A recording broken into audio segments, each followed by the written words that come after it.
¿Qué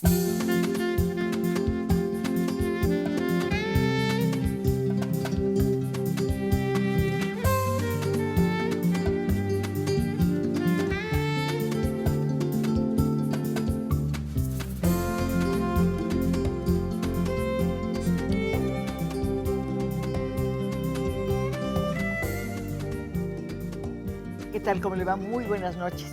Una vez más, me encanta decirle bienvenido aquí a nuestro estudio de Canal 11, donde hoy tenemos unas flores preciosas. ¿Sabe por qué? Porque estamos celebrando. Estamos celebrando un nombramiento que nos tiene que llenar de orgullo a todos los mexicanos y que desde luego fortalece a la comunidad científica de nuestro país. Imagínese usted que la doctora Silvia Torres Castilleja será la primera mujer en la historia de la Unión Astronómica Internacional, que data de 1918-19, que ostente el título de presidenta. Esto se dice muy fácilmente, pero debo decirle que esta unión cuenta con 10,000 miembros de 90 países. Todos esos miembros tienen estudios a nivel académico, son activos en la investigación y en la enseñanza, tengo entendido. Así que una mujer está ocupando ese lugar y me encanta, verdaderamente me encanta tenerla aquí como invitada. Silvia, ¿cómo te sientes? No mientas. Bien, no, muy bien, muy orgullosa y muchas gracias por invitarme. Estoy muy contenta de estar aquí contigo. ¿Qué significa la Unión Astronómica Internacional? Bueno, es una asociación no son todos los astrónomos profesionales, sino astrónomos profesionales de todo el mundo que se han agrupado para ponerse de acuerdo en una serie de aspectos. Aunque cada uno hace su investigación por su lado, algunas veces en grupos pequeños o medianos, es necesario unificar conceptos, unificar constantes, la nomenclatura, cómo se va a llamar los nuevos cuerpos celestes que se están encontrando. Entonces, para que todos estemos hablando de lo mismo, y para que cuando uno haga una investigación sobre un objeto, otra persona lo pueda repetir porque está hablando del mismo objeto. Entonces, esa es una de las funciones. Objeto celeste, de eso estamos objeto hablando. celeste. Puede ser una estrella, puede ser un asteroide nuevo, puede ser un cometa, lo que sea. Y entonces, para que nos pongamos de acuerdo y estemos hablando de lo mismo. Esa es una de las partes. Por otro lado, se dedica también a tratar de estimular que se desarrolle la astronomía en todo el mundo y que la que haya se fortalezca. Entonces, son muchos los aspectos de los que se encarga.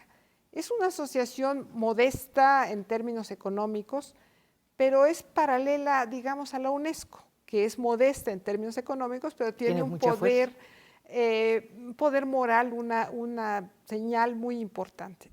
La Unión Astronómica Internacional tiene un poder moral muy importante y sus recomendaciones en general son atendidas. Y es que esas recomendaciones las hacen los propios investigadores, lo hacen los propios astrónomos y son atendidas en general por los demás astrónomos. De los 10,000 astrónomos que forman la Unión, ¿cuántos son mujeres? Perdóname que te haga la pregunta, pero tiene que ver con algo que comentamos antes. Bueno, son alrededor del 10% de la Unión Astronómica Internacional son mujeres. Está elevándose ese número un poquito más y ha llevado mucho esfuerzo lograr que se eleve, porque tradicionalmente, creerás que tradicionalmente siempre ha habido mujeres, en la historia siempre ha habido mujeres astrónomas, pero no habían sido reconocidas. Entonces es nada más a raíz de estos movimientos del siglo XX, de la segunda mitad del siglo XX, que empiezan a ser reconocidas y valoradas por su trabajo. Tú has sido vicepresidenta de la Unión. Sí, he sido vicepresidenta durante 6 años, de 2000 a 2006. Coordinaste el Año de la Astronomía aquí en México. Fue un trabajo internacional.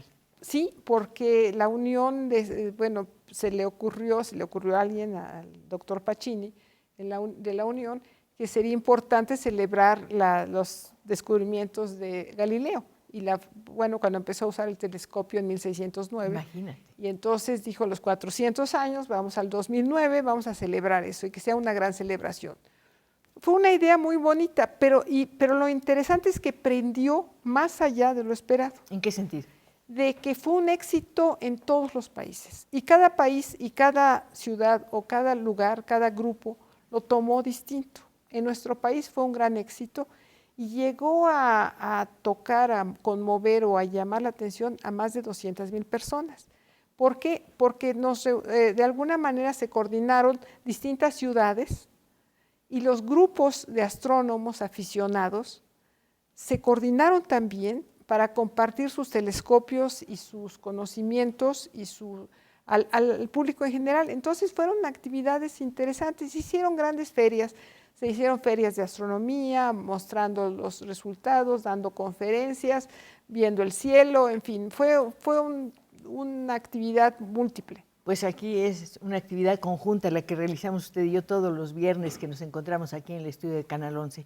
Desde luego, nuestros invitados son sus invitados también y nos dará mucho gusto escuchar su voz, sentir su presencia aquí, donde nos reunimos todos los viernes a partir de las 8:10 de la noche. Hay algo que me pregunto, ¿cuántos de los niños que están viendo este programa se estarán preguntando, a lo mejor me gustaría hacer eso de grande, o ¿para qué sirve la astronomía? Es una pregunta que nos hacen frecuentemente. ¿Para qué sirve la astronomía? Bueno, es que la astronomía está respondiendo a una pregunta que la humanidad se ha hecho siempre. ¿Qué son las estrellas? ¿Qué son los astros? En cierta manera, ¿por qué estamos aquí? Y que las estrellas han sido eternas, han estado ahí siempre, el Sol ha estado ahí siempre, y es una pregunta que se han hecho la humanidad desde la antigüedad.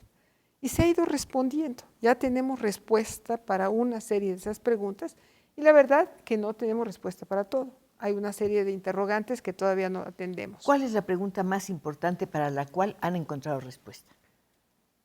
Bueno, son muchas las preguntas. Pero la que a ti te parezca básica. Bueno, yo creo que uno de los grandes descubrimientos globales y que no se ve así, es saber y darnos cuenta que todo en el universo está cambiando, que todo se está modificando. Permanentemente. Permanentemente, continuamente. Sin embargo, como los cambios son tan lentos, pues en los tiempos humanos no nos damos cuenta. Por decir algo, el Sol lleva brillando, más o menos como está ahorita brillando, 4.600 millones de años. Evidentemente nosotros no nos estamos dando cuenta. Sin embargo, hay cambios en la Tierra, hay cambios en el Sol y se está modificando. ¿Hay cambios en las distancias? Hay cambios en las distancias también, no tanto en la nuestra del Sol, la Tierra al Sol no ha sido muy modificada, pero entre las estrellas se están moviendo, se están cambiando de lugar. Las galaxias, que son agrupaciones de estrellas, se están devorando otras galaxias. Las galaxias grandes se comen a las galaxias chicas. Como en la vida real. Como los peces.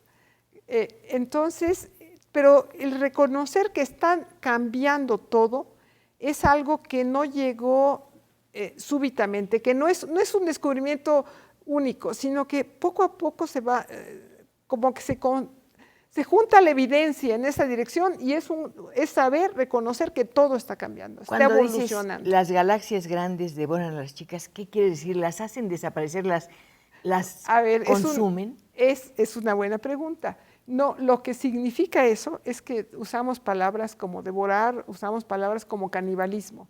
No, lo que quiere decir es que en un momento dado una galaxia grande y una chica se pueden acercar entre sí por acción gravitacional, están siendo atraídas una a la otra y se pueden mezclar y resulta después de un rato ya las estrellas de una se vuelven casi indistinguibles de la de otra y se quedan juntas.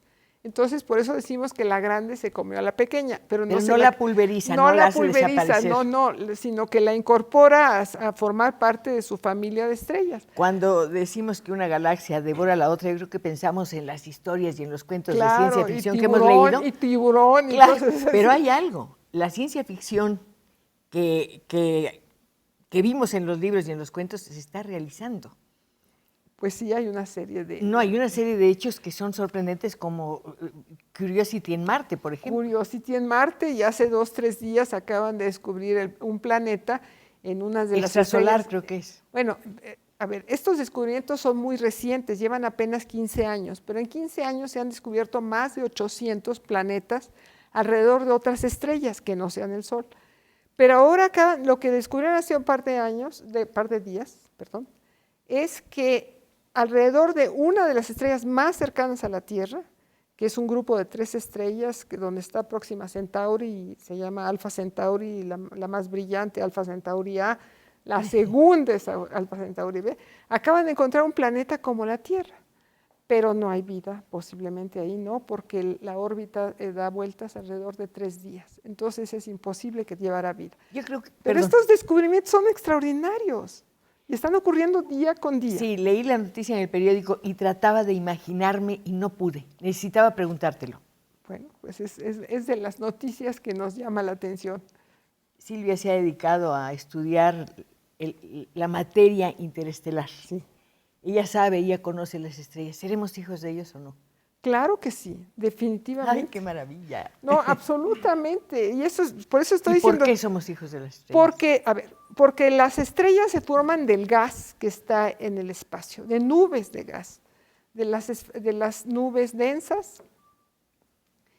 Ese es mi celular que está. Es tu celular. Es Ya están llamando tus admiradores. Es mi Espero que celular sea el que está doctor sonando. Peinberg, Ustedes- a quien me dará mucho gusto algún día tener Ustedes aquí como disculpen invitado. por esta molestia, No, ya encantados. lo dejé encendido, no me di cuenta. Bueno, estaba diciendo, las estrellas se forman de las nubes de gas. Las estrellas entonces se hacen un conglomerado, se calienta el interior y en el interior empieza a haber reacciones nucleares como en las plantas termonucleares aquí en la Tierra. Pero son reacciones violentísimas, enormes, y eso es lo que permite que brille la estrella. Pero al estar brillando, también está quemando su combustible y se va a tardar mucho tiempo en quemarlo y depende de la vida, del tamaño de la estrella, cuánto tiempo se va a tardar.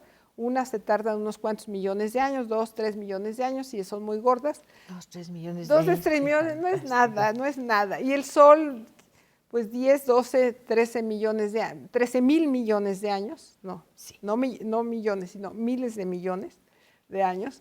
Y otras se van a tardar desde que se formaron, desde que empezó el universo y se formaron, no les ha pasado nada porque son muy avaras y gastan muy poquita energía, están muy económicamente, están ¿Cómo lo sabes, Silvia? Bueno, todo esto se sabe por modelos matemáticos, todo esto lo sabemos por modelos matemáticos y lo confrontamos a través de las observaciones.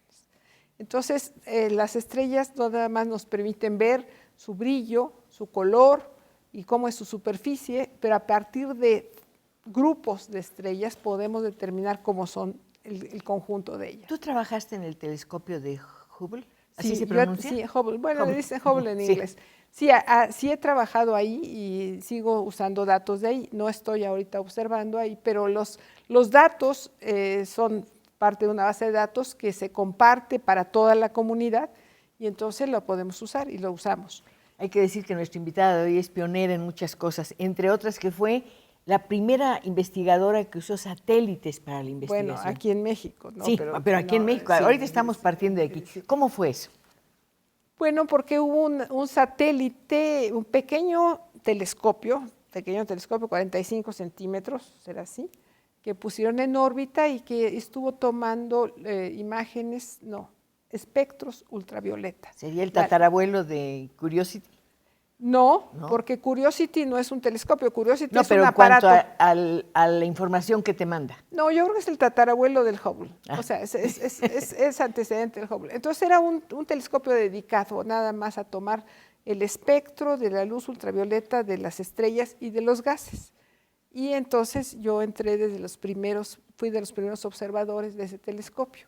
Y después, este telescopio funcionó 15 años y después ya lo descontinuaron porque ya no tenían dinero para seguirlo operando. Y el pobre telescopio pues ya se había dañado ciertas partes, en fin, se van deteriorando por el uso. Hemos hablado de Curiosity, hemos hablado de los avances en la investigación científica en el espacio. Voy a hablar de algo que no me gusta. ¿Queda basura espacial? Bueno, la basura espacial sí sabes lo que es todo lo que que el hombre ha lanzado. A eso me refiero. El hombre ha lanzado al espacio y que se queda ahí, y que está ahí dando vuelta.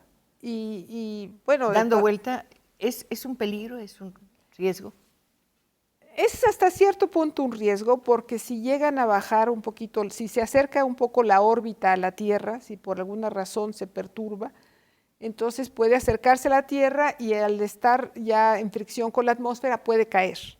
Y si se cae, pues si se cae encima de este foro, pues sería dramático. No espero que encima de este foro no hay menos de 8 y 10 y menos hoy, entre 8 y 9, ¿no? Entonces, sí hay riesgos, por supuesto. Y hay riesgos para las naves espaciales, porque como hay partículas, bueno, hay pedazos de nave, hay las naves mismas, hay lo que sueltan del cohete, hay las partes que se les van cayendo, en fin. Entonces, hay partes grandes y pequeñas ahí, y pues todo eso está flotando, dando vueltas alrededor de la Tierra. Aquí yo siento que da vuelta la presencia de nuestros amigos que participan de nuestras conversaciones, que toman parte en ellas, de verdad lo repito, y desde luego lo hacen a través de nuestras líneas telefónicas. Yo quiero decirle que Silvia fue la primera mujer que obtuvo un doctorado en astronomía, y eso tiene que ver con algo que le comentaba. Ella tiene una telesecundaria en Morelia que lleva su nombre. Sí. Y dice Silvia que la visita cada año para motivar a las niñas y a los niños a que estudien astronomía. Me imagino que cuando te doctoraste, esta profesión era para, entre comillas, hombres. Bueno, había muy pocos hombres y mujeres aquí en México. Ya estaba la doctora Paris Pişmiş, una señora turca que vino y... ¿Paris Pişmiş? Paris Ay, Pişmiş. qué bonito nombre. Qué bonito. Una bellísima persona que desde 1942 vino a México y aquí se quedó a vivir. Entonces ya a mí me tocó ver su ejemplo y ya me fue más fácil imaginarme yo también en el papel de astrónoma.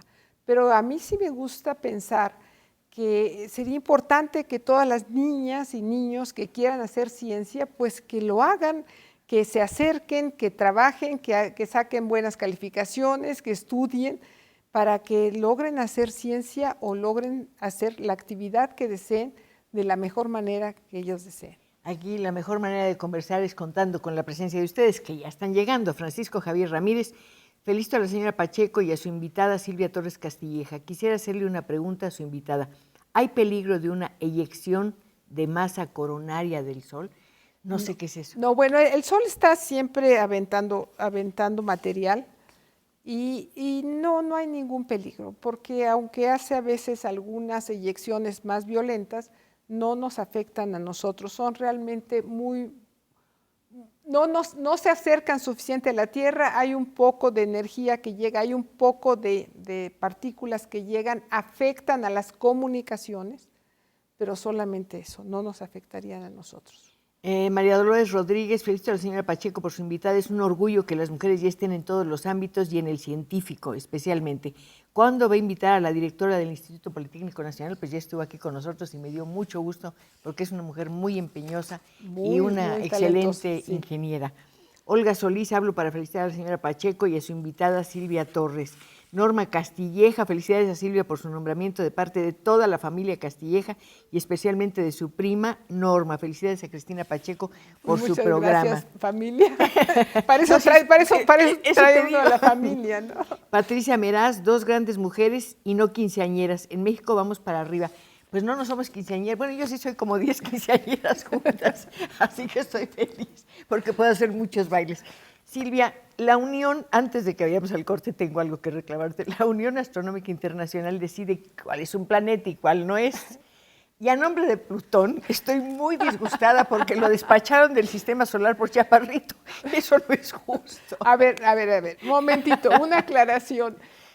Plutón está ahí, no le afecta lo que nosotros resolvamos. Plutón está muy contento en su órbita. Y es asteroide, ya no es... Pero ya no está en la clasificación de planetas porque se han encontrado varios otros cuerpos semejantes a Plutón e incluso de mayor tamaño, y ya no podemos llevar a los niños a que además de Plutón se aprendan otros nombres cada vez más complicados.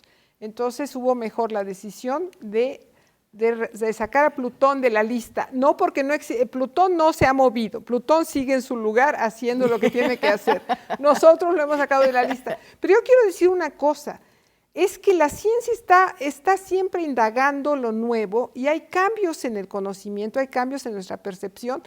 Y yo me acuerdo que cuando yo estudié nada más había el reino animal y el vegetal, y ahora el vegetal se ha multiplicado, ya son como 3 reinos, están los hongos, están los no sé quién. Y está el corte. Está el corte. Vamos a un corte. No, si yo hasta escribí un cuento.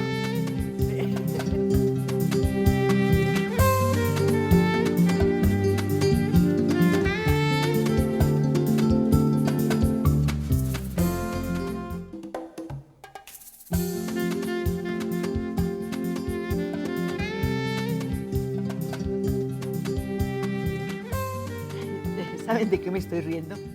De que ahora que hablábamos de Plutón nos decía Silvia que no querían que los niños se aprendieran nombres más complicados de los que ya conocen. ¿Te acuerdas cuando nos enseñaban en la escuela el sistema solar? A ver cómo es. Mercurio, Venus, Tierra, Marte, Júpiter, Saturno, Urano, Neptuno y Plutón. Que conste, que conste que lo vamos a tomar en cuenta. Silvia, una persona, es decir, ¿de qué manera nos afecta en la vida cotidiana el avance en la astronomía? Aunque ya sé que los resultados de la investigación científica no tienen que ser tan inmediatos o tan pragmáticos. El avance en la astronomía ayuda, apoya y se apoya en el avance de las otras ciencias y de la tecnología. La astronomía es una ciencia que requiere instrumentos muy extremadamente delicados y para construirlos requiere de la más alta tecnología que existe. Entonces, está exigiendo que se desarrollen instrumentación, soluciones técnicas, soluciones mecánicas, soluciones electrónicas, soluciones de computación que no existían antes. Y todo esto nos lleva, este conocimiento o esta tecnología se aplica a otras áreas, por decir algo. Conocimiento tan sencillo o tan inútil como el láser, cuando se descubrió el láser, cuando se dice, hay un señal que está amplificada, etcétera, pues no tenía ninguna aplicación. A la vuelta de los años, nosotros sabemos que el láser... Operaciones. No, el láser nos sirve para los CDs, nos sirve para las líneas, las mediciones que los ingenieros usan en las construcciones más delicadas, para las operaciones de la vista, en fin, para 1000 cosas ahorita las estamos aplicando. Y por cierto, también para las armas que hacen los disparos y apuntando con el láser. Entonces, lástima.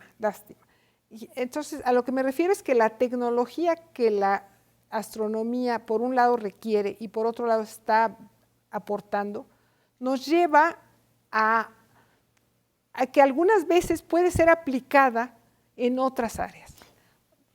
Otro ejemplo, ahora, por ejemplo, nos hacen imágenes tomográficas del cuerpo y que te muestran por rebanadas increíbles. Bueno, la técnica de manejar los datos para hacer esas rebanadas fue desarrollada por astronomía. Entonces, suceden esta interrelación, ni se imagina uno cuánto. Otro ejemplo más. El Internet en México entró la primera línea de Internet porque los astrónomos la pidieron, la requirieron y se exigió. En la Universidad Nacional, el primer nodo lo pusieron en el TEC de Monterrey y llegó aquí a México, porque una astrónoma lo requería para su investigación. Entonces, esta demanda de tecnología nos lleva a que se extienda a la aplicación a otras áreas. ¿Qué haríamos ahorita sin Internet? Ya no sabemos vivir sin eso. Desde luego que no, y aquí no sabemos vivir sin la presencia de nuestros amigos. Berta Martínez, hablo para felicitar a la señora Pacheco y quisiera que le preguntara a la invitada que en las mañanas veo 2 luceros. Quisiera que me dijera si son 2 planetas o 2 estrellas. Normalmente pueden ser dos planetas por la mañana y que puede ser Venus y no sé qué otro esté junto a Venus. Y se va a mover y después va a desaparecer el segundo. Lo que vamos a ver es a Venus. Estaba pensando, mencioné el tiempo en que se formó la Unión, el año en que se formó la Unión Astronómica, 1918-19, y a México lo invitaron en 1922 a través del Observatorio Astronómico Nacional, cuya historia es preciosa porque tiene que ver con el paso de Venus. ¿No nos la recuerdas? Sí. ¿Tú trabajaste ahí, además? Bueno, sí. No, cuando eras estudiante. No, en el paso de Venus. En 1874 hubo el paso de Venus frente al Sol. Y había la preocupación, en ese momento era muy importante determinar exactamente la situación o los tiempos en los que esto ocurría, porque se necesitaba saber la distancia de la Tierra al Sol, se desconocía con precisión. Entonces era una investigación importante para la astronomía. Y en México se organizó una expedición que fue muy conmovedora, ¿no? Sí, entonces el ingeniero Francisco Díaz Covarrubias fue el que estuvo a cargo de la comisión. Y Francisco Jiménez, ¿no? No, otro señor. Francisco Díaz Covarrubias Y fue. otro compañero que fue Bueno, con él. hubo varios otros. Sí. Fue una expedición como de 6, 8 personas que fueron, llevaron 2 telescopios. ¿Y a dónde fueron? A Japón. Y ahí ¿Quién pagó el viaje? el gobierno, el Lerdo de presidente Tejada, creo Lerdo que de fue. Tejada fue el que promovió esa expedición. Fueron a Japón y es toda una aventura maravillosa, Precioso. porque se fueron en tren a Veracruz, de Veracruz se fueron en barco a Nueva York, de Nueva York se fueron en tren a San Francisco, de donde tomaron el barco a Japón y llegaron apenitas a tiempo para instalar sus telescopios y sus campamentos, hicieron observaciones, salieron muy bien, fueron las primeras publicadas. Y fue bueno, también ahí ya era una agrupación de astrónomos, porque estaban cada uno, o sea, no fueron las únicas observaciones, no fue la única expedición, sino que distintos países mandaron sus expediciones a distintos puntos de la Tierra y entre todos ellos llegaron a un resultado. Pero después se supo que Venus iba a pasar justamente sobre México y entonces ya se fundó el observatorio. No, el observatorio se funda pues a raíz del éxito que tuvo esa expedición. Ajá. Y entonces en 1878 se funda el observatorio en el castillo de Chapultepec, en la Torre Alta, que se llama el Alcázar o se llama el Caballero Alto. Pero quienes trabajaban ahí no eran propiamente astrónomos, eran ingenieros. Eran ingenieros, eran los que sabían de ver el cielo y son los topógrafos que necesitaban de ver las estrellas para determinar las posiciones exactas sobre la Tierra. ¿Cuándo habrá empezado de una manera formal el estudio de la astronomía en México? Bueno, siempre ha estado. Sí, pero ya a otro nivel, digamos. Siempre ha estado, se empezó en varias ocasiones, hubo varios intentos, hubo un intento antes de que llegaran los franceses y estuvieron también en el castillo de Chapultepec y lo desmantelaron porque ya venían los franceses y se perdió, o sea, ese esfuerzo se perdió. Entonces, este antecedente de 1878 es el que se ha continuado y es con el que seguimos en la Universidad Nacional Autónoma, porque en 1929 el observatorio se incorporó a la universidad. Más bien lo que quise decir es, ¿cuándo empezó propiamente la especialización? Pues es más reciente esa especialización, yo creo que empezó por ahí de 1950, 58, por ahí, porque eran en ingenieros, la época en que entraste eran ingenieros y después ahí también surgió la escuela de matemáticas en la escuela de minería, en el Palacio de Minería, ahí también surgió la escuela de matemáticas, la escuela de física y de ahí surgieron los astrónomos ya especializados.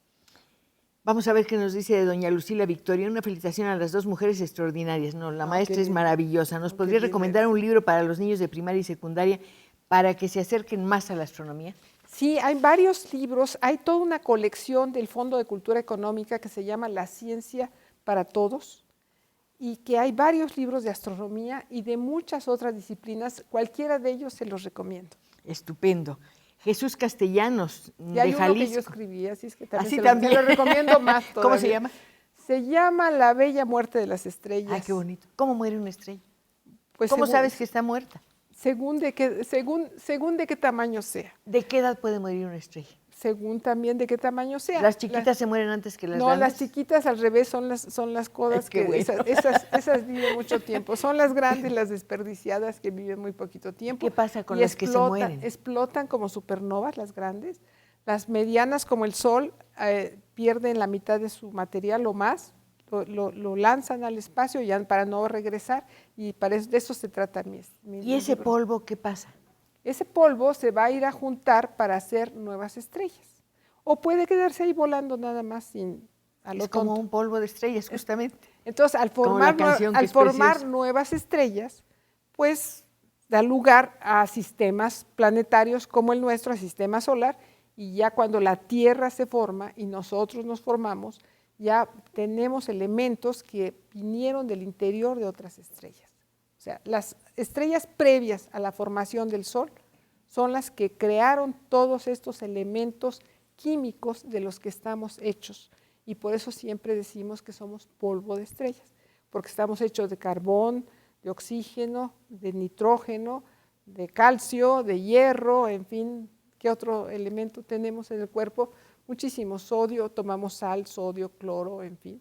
todo eso viene de una estrella, de alguna Sí, de estrella una previa. pregunta que no puedo evitar. ¿Cuál será la estrella más reciente, más Hay, joven? hay algunas que se están formando, hay muchas que se están formando, pero esas son muy discretas y lo hacen detrás de de un telón, de una nube, entonces es difícil observarlas y los observan con radiotelescopios. Entonces hay colegas que aquí en México que trabajan con radiotelescopios en otros países, pero los colegas son mexicanos trabajando aquí en México, y entonces son los que están encontrando las estrellas que recién se están formando. Entonces se ocultan detrás de un biombo. Qué Detrás de un delicadeza. velo, detrás de un velo. Estamos muy románticas, qué Sí, bueno. exactamente. Jesús Castellanos de Zapopan, qué gusto, señor, que nos llame desde Jalisco. Dice, es un enorme placer tener a Silvia Torres Castilleja en el programa y que nos quite las incógnitas. ¿Qué nos puede decir de la otra luna que se supone tuvo la Tierra hace 13,000 millones de años? No. Hace 13,000 millones de años no estaba la Tierra ni el sistema solar. Apenas empezó el Big Bang, ¿no? Bueno, hace 13,700 empezó el Big Bang y hace 4,600 empezó el sistema solar, así es que no. Y además no había dos lunas. Quisiéramos que se repitiera el programa media semana porque a veces tenemos que trabajar y no tenemos la oportunidad de ver el programa y nos gusta mucho. Que Dios nos las conserve mucho tiempo. Muchas gracias. A las dos. Muchísimas gracias, de verdad. La ciencia y Dios. ¿Cómo se llevan? Pues se llevan bien, no hay ningún problema ni ningún conflicto. ¿Habrá alguien que diga, estas investigaciones tienen que darnos una evidencia de que Dios está en alguna parte?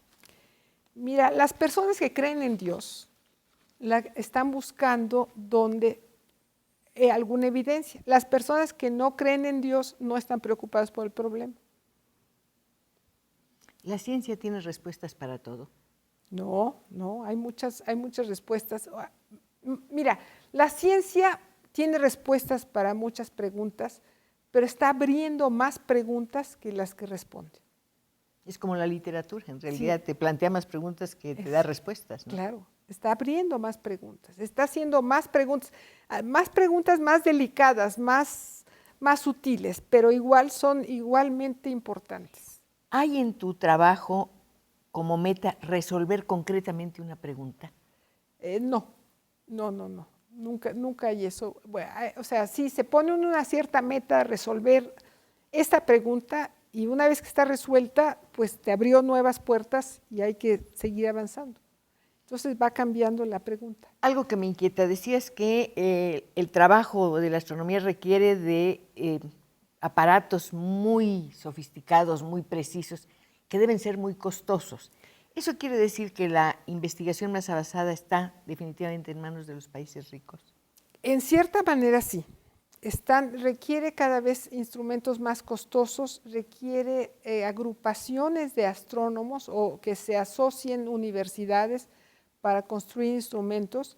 Todavía hay bastante trabajo para pequeños instrumentos, pero los grandes descubrimientos muchas veces vienen de grandes telescopios o de grandes consorcios de investigación.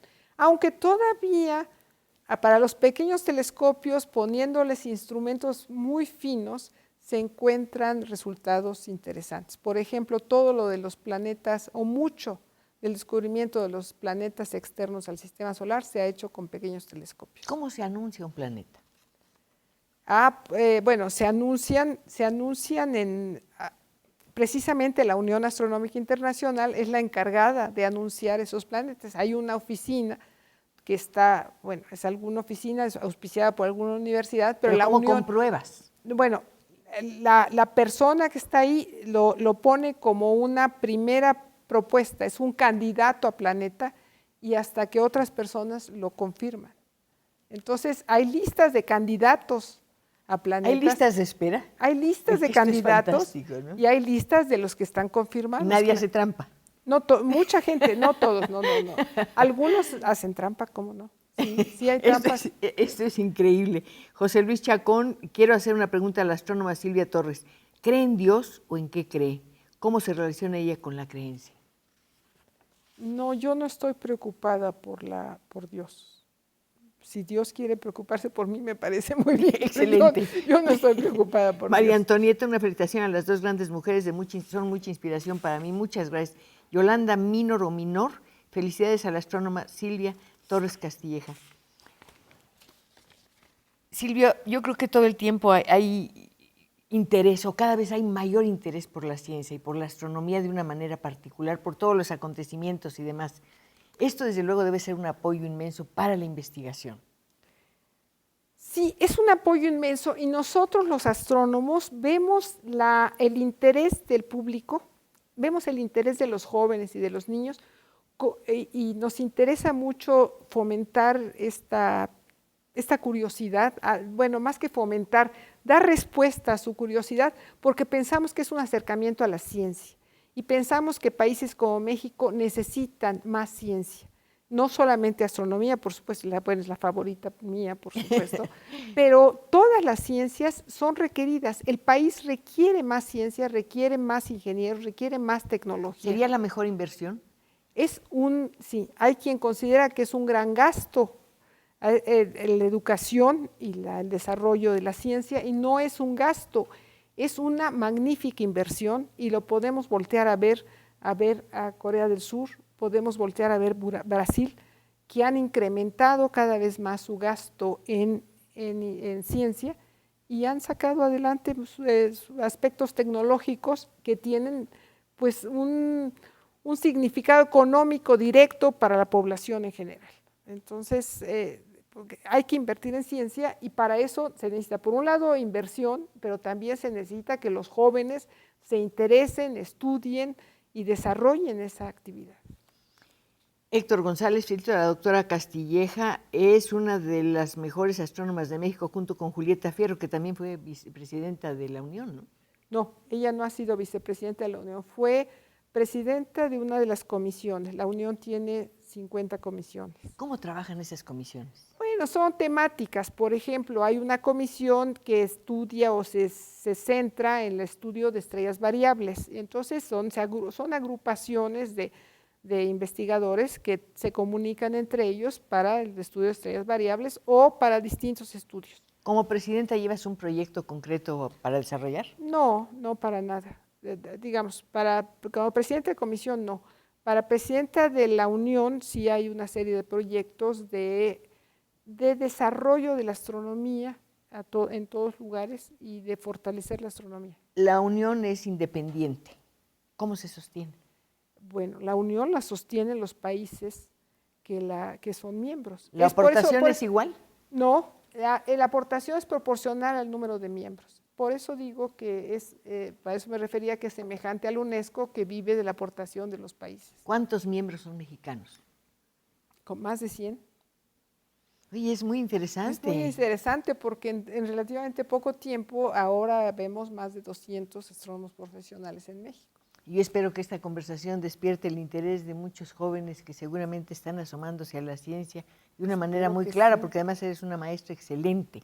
Pues no lo sé, pero a mí me entusiasma mucho la ciencia y me entusiasma mucho todas las áreas de ciencia. Sí. Aparte de la astronomía, ¿qué te interesa? Bueno, la física, por supuesto. La física, las matemáticas, por supuesto que la química, y ahora lo que está muy interesante y que por supuesto desconozco profundamente es todos los desarrollos de la bioquímica y la genómica y la tecnología en todos los seres vivos. Esto está muy interesante. Verdaderamente. Es que esos son las dos vertientes que están despertando el interés de los jóvenes. Por un lado, la astronomía para los que les interesan las ciencias exactas y por otro lado, la genómica y el ADN y todos estos desarrollos para los que les interesan las ciencias biológicas. Reproducir la vida humana. Pues, y los tejidos, y en fin, hay mil aspectos de eso. Guillermo Weber dice, ¿dónde se estudia la carrera de astronomía? La recomendación es estudiar la carrera de física, por ejemplo, en México, en la Facultad de Ciencias de la UNAM, en el Instituto Politécnico Nacional, en la Universidad Autónoma Metropolitana, en la Universidad Iberoamericana también. El señor Weber tiene otra pregunta. Me gustaría que me dijera cuál es el evento astronómico más próximo a la Tierra y que sea posible verlo. Pues, ay, me pescó ahorita de... Un eclipse, ¿no? Pues sí hay eclipses, pero ahorita no tenemos uno en puerta, el que viene pronto no. Una lluvia de estrellas. No hay lluvias de estrellas, hay muchas lluvias de estrellas, pero la que les recomiendo es que el 17 de noviembre vaya al Zócalo, que vamos a tener una feria de astronomía, una actividad donde va a haber conferencias, carpas con exhibiciones, Vamos etcétera. a poder ver con un... Bueno, a ver, desde esta ciudad de México tan iluminada, etcétera, es difícil ver estrellas, pero la luna la podremos ver con telescopio, que es maravilloso ver la luna. El otro día leí una nota en el periódico que me encantó. Dejémosle el derecho al cielo de brillar. Hay que apagar las ciudades para que el cielo brille o las estrellas brillen. Claro, porque ya no vemos las estrellas, ya no estamos atentos a eso. Hemos perdido esa riqueza. Marco Antonio Aquino me habla mucho de una profecía maya, se habla mucho de una profecía maya acerca del 21 de diciembre. Bueno, en primer lugar, no fue una profecía maya, me dicen los expertos, yo no soy mayista ni mucho menos.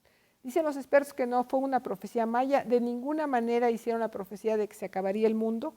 Lo que pasó es que las cuentas de su calendario, como que los 3 calendarios que tienen, llegaron y se ponen otra vez de acuerdo, se unifican. Pero yo lo pienso como el contador de kilómetros de los automóviles, que llegan a 100,000 kilómetros y se ponen en 0, y eso no quiere decir que se desbarate el automóvil, sino que vuelve a empezar. Que vuelve a empezar el contador. Así va a pasar después cuando se acabe la cuenta larga de los mayas. Entonces no se va a acabar el mundo, todos tienen que pagar su hipoteca, así es que sigan trabajando. Qué malas noticias nos están dando. Y terminar la dieta, ¿no? Sí, hay que seguir con la dieta. Guillermo Miranda, me gustaría que diera una definición rápida de la resonancia Schumann. No sé qué sea, entonces no la voy a dar. Mejor no. No, porque no sé qué sea. Humberto Navarro, ¿qué opina de los conocimientos astronómicos de los mayas? Fantástico. Fantásticos, muy bien, lo hicieron muy bien. Jorge Paulín, siempre me han gustado los programas que pasan en Canal 11 sobre el universo, pero me da miedo que el universo se esté expandiendo. ¿Y para dónde vamos? Pues se está expandiendo. Nosotros vamos acompañando al Sol, entonces no se preocupe, a corto plazo en la vida nuestra, ni de nuestros hijos, ni de nuestros nietos, no nos va a pasar nada. Creo que estamos haciendo más daño nosotros a nuestro propio planeta que lo que va a pasar en términos astronómicos. Dijiste algo que me encantó, nosotros vamos acompañando al Sol. Sí. Y él a nosotros. Qué bueno, ¿no? Qué sí, bueno. Esperemos que así siga. Carlos Munguía, hola, soy egresado de la ESICE. Para felicitar al astrónomo y una pregunta, ¿el cambio drástico que va a haber de la humanidad en diciembre pudiera ser que el eje de la Tierra vaya a cambiar mucho? De ninguna manera, ni hay cambio drástico, ni habrá cambio drástico, ni cambiará el eje de la Tierra. Y repito, no pasa nada más es como los autos, que cambia el contador y ya, pasó a 0 y sigue aumentando el número de kilómetros. Pregunta, se hace más viejito y ya. Si es posible que se inviertan los polos magnéticos.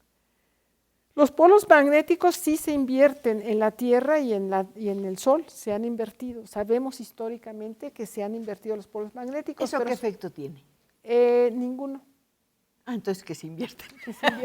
Pero se invierten en tiempos de miles de... O sea, no nos afecta. No nos afecta, en millones de años. Sabemos, hay registros históricos de que las rocas han sido, que una vez que se han salido del magma, se han solidificado y entonces hay el registro de que el campo magnético de la Tierra se ha invertido. Pero se ha invertido varias veces en una cantidad de millones de años que no tengo ahorita la cifra, pero es algo lentísimo. No nos va a pasar nada, repito, ni a nosotros ni a nuestros nietos. Rogelio Humberto Pichardo, una felicitación por la invitada de hoy. Yo quiero ser astrónomo, pero no me gustan las matemáticas. No, pues ponte las pilas y ponte a estudiar matemáticas. Pero la astronomía se me hace fácil. Me gustan los planetas, los agujeros negros y quiero saber si la galaxia Andrómeda y la Vía Láctea chocaran, ¿qué pasarían? ¿Formarían un agujero negro? No, formarían una galaxia más grandota. Es cuando digo. Es lo de devorar. Ahí está el mejor ejemplo. Galaxias. Teresa García, felicidades a la señora Pacheco y a su invitada, la doctora Silvia Torres. Me gustaría que me dijera la doctora qué tipo de telescopio me recomienda comprarle a mi hijo de 17 años, ya que está muy interesado en las estrellas. Pues el que puede usted comprar, señora, porque están muy buenos, son muy buenos. Yo recomiendo los de gran campo porque esos son más brillantes, son más fáciles de apuntar y, por ejemplo, el solo ver la luna es una maravilla y se alcanzan a ver muchas más estrellas. De lo que has visto, ¿qué es lo que más te ha maravillado y te ha hecho sentir más parte del universo? No, de las cosas que has visto. Pues, no sé, a ver, lo voy a decir de otra manera, no es tanto lo que he visto, mi objeto celeste consentido es la nebulosa de Orión, es en la que más he trabajado. ¿Por qué? Pues porque es muy brillante, porque es la que está más cerca, porque es la que le podemos ver más detalles y de ahí hemos derivado información que podemos aplicar para otros objetos. Y también hay unas nebulosas planetarias que son las fases como las que pasará el Sol, que son bellísimas, extraordinariamente interesantes. Entonces, esos son mis consentidos. Perdona la pregunta, pero me imagino colores. Pero cuando uno ve en el telescopio, no se ven los colores. ¿Qué se ve? Se ve blancuzco, brillo, se ven nubes brillantes, blancuzcas, porque el ojo no percibe, cuando son bajas intensidades no percibe los colores, no distingue con esas intensidades. Ay, maestra, me imagino. No, es que esos son cuentos artificios, son artificios de las computadoras que pues logramos hacer, pero sí son los colores auténticos, pero están falseados porque el ojo no puede ver eso. Marisela León, felicidades al programa por tener una tan importante científica. Me gustaría saber si es una estrella o un planeta lo que está cerca de la Luna y que brilla mucho. Es Venus, ¿no? Pues no sé, porque la Luna está cambiando cada noche, cambia de posición, o que está cambiando continuamente. No lo vemos, no nos damos cuenta en una hora, pero nos damos cuenta de una noche a la siguiente. Entonces no hay nada que esté brillando junto a la Luna. Pero Venus sí se queda buen tiempo. Cuando brilla se queda algunos días, ¿no? No, la Luna está cambiando, cambia de posición porque le da la vuelta a la bóveda celeste en un mes. Por eso tenemos el mes, porque estamos siguiendo, es la repetición de la Luna. ¿Cuánto me falta? ¿1 minuto? No puede ser. No puede ser. Juan José González, muchas gracias y felicidades a la señora Pacheco por tan maravillosa invitada que nos represente con orgullo. Ay, Dios mío, ya se nos está acabando. Francisco Guillermo manda muchos saludos. Todas estas llamadas ya no las puedo leer porque se nos está terminando el tiempo, pero se les voy a dar a nuestra invitada. Siempre me encanta conversar con ella. Siempre me deja algo inolvidable. Hoy me hizo pensar que acompañamos desde luego al sol. Imagínense qué maravilla de experiencia.